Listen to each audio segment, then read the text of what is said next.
Welcome to the fascinating world of computer programming. Before we delve into programming, let's understand the fundamental building blocks of computers. At its core, a computer processes information, following a set of instructions called a program. Imagine a chef following a recipe. That's essentially what a computer does, albeit at lightning speed.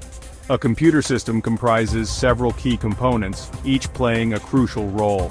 The central processing unit, or CPU, serves as the brain, orchestrating and executing instructions. Memory acts as the computer's short-term memory bank, storing data and instructions temporarily.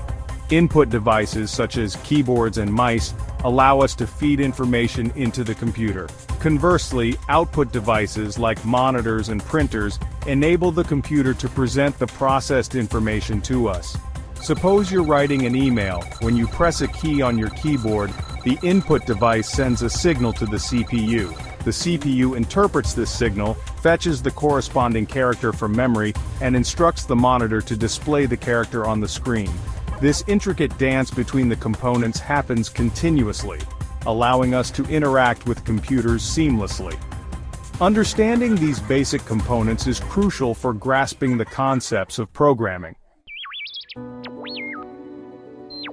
At the heart of every computer lies the central processing unit, or CPU, the brain of the computer. The CPU fetches, decodes, and executes instructions. It's the conductor of the computer orchestra.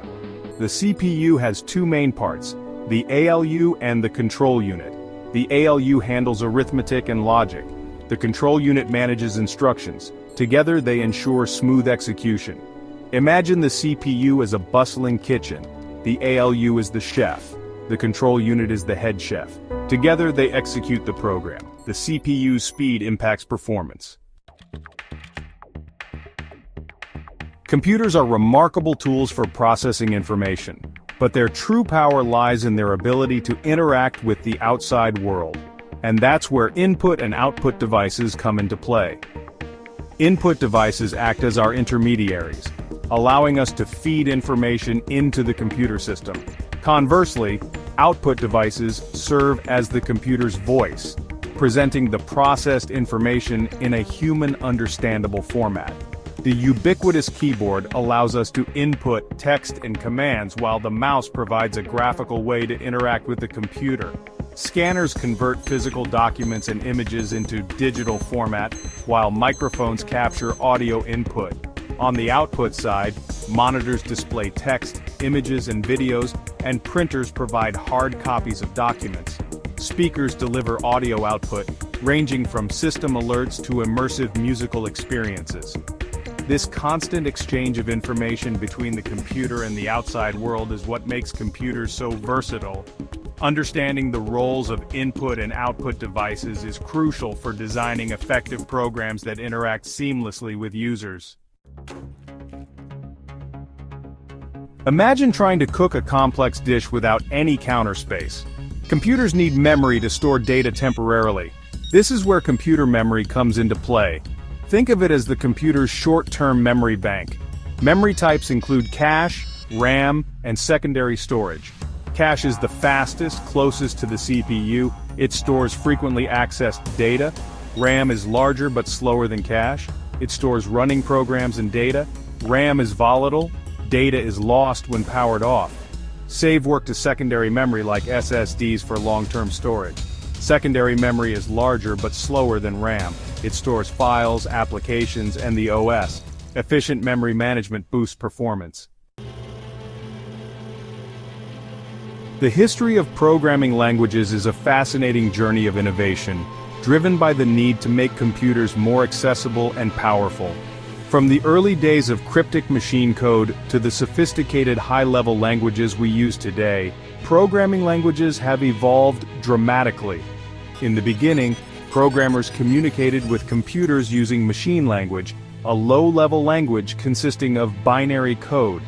This was a tedious and error-prone process, requiring an intimate understanding of the computer's hardware. To simplify programming, assembly languages emerged, using mnemonic codes to represent machine instructions. As computers became more powerful, higher-level programming languages like Fortran and COBOL were developed. These languages used more English-like syntax, making them easier to learn and use. The 1970s saw the rise of structured programming languages like Pascal and C, which introduced concepts like control structures and data structures. The 1980s ushered in the era of object-oriented programming with languages like Smalltalk and C++.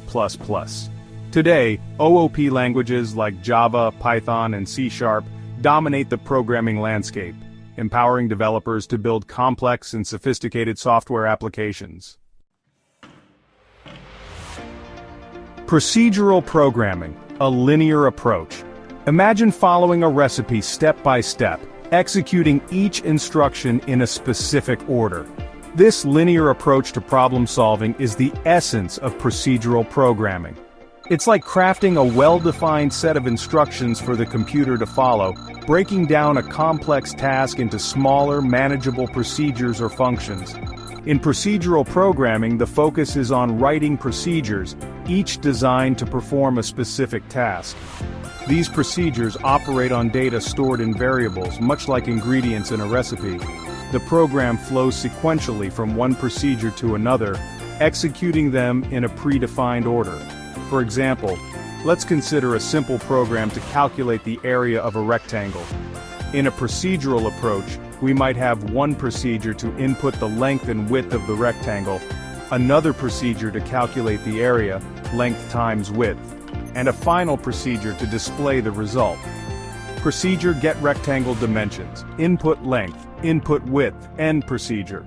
Procedure calculate area, length, width. Area equals length times width. End procedure. Procedure display area, area.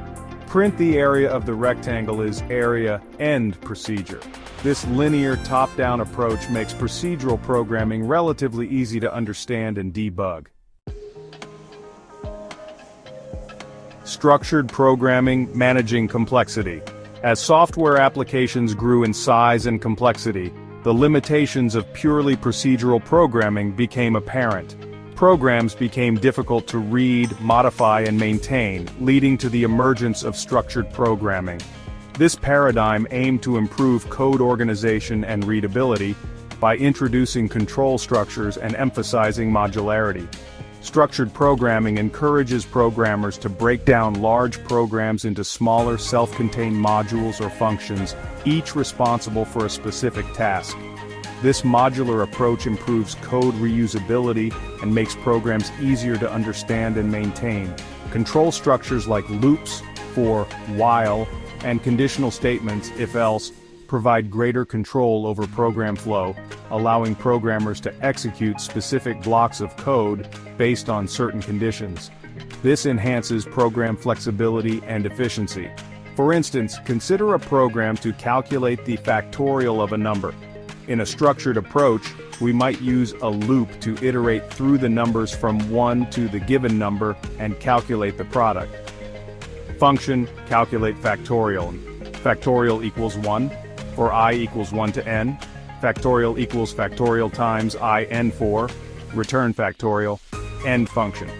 This structured approach, with its emphasis on modularity and control structures, significantly improves code readability and maintainability. Object-oriented programming, a modular approach. Object-oriented programming, or OOP, revolutionized software development by introducing a new way of thinking about programs.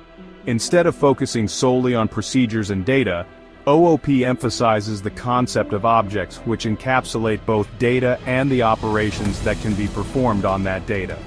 Think of an object as a self-contained unit with its own data, attributes, and behaviors, methods.